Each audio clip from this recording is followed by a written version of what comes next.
Gaji kecil tak boleh simpan duit. Salah tu. Ramai ingat kena tunggu gaji besar baru boleh menyimpan. Tapi sebenarnya yang penting bukan jumlah, tapi cara. Hari ni aku tunjuk macam mana orang gaji $1,200 pun boleh ada simpanan.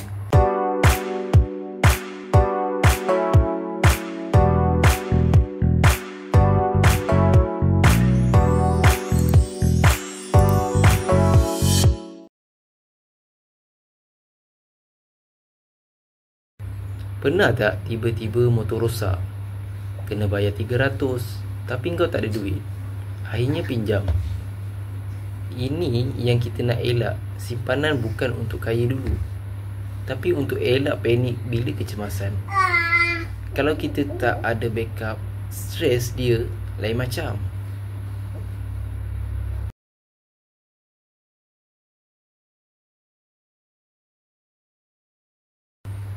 Gaji besar belum tentu pandai urus. Ramai orang bergaji RM5,000, tapi hujung bulan tinggal RM50. Nak simpan duit kena ubah mindset. Bukan tunggu lebih, tapi kena rancang awal. Kau urus $1,200 dengan bijak pun dah cukup power.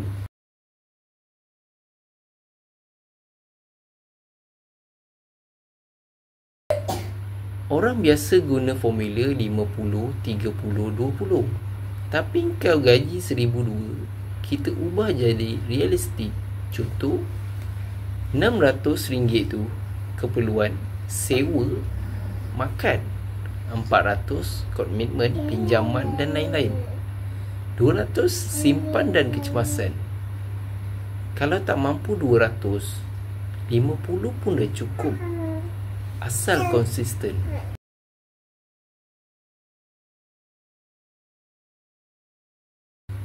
Tip penting, dapat gaji terus asing dulu duit simpanan.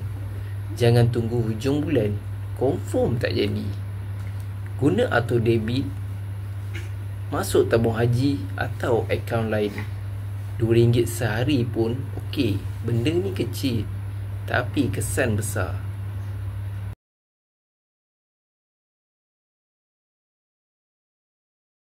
Ada banyak app yang boleh bantu.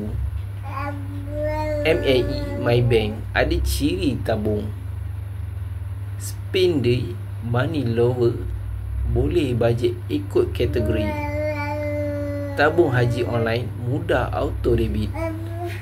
Yang penting kau nampak aliran keluar masuk, baru boleh kawal.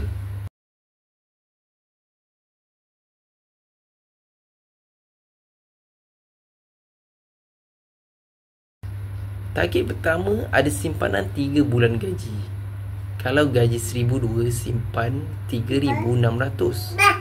Jangan fikir pelaburan dulu kalau simpanan pun tak ada.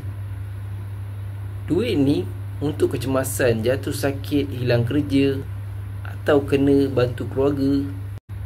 Jadi walaupun gaji kecil, kau masih boleh simpan. Yang penting konsisten dan bijak urus. Jangan banding dengan orang lain, banding dengan diri kau yang semalam. Kalau nak aku ajar cara simpan untuk kahwin, beli kereta atau rumah, komen duit kat bawah. Jangan lupa subscribe dan follow. Banyak lagi tips yang aku nak share kat korang. Assalamualaikum.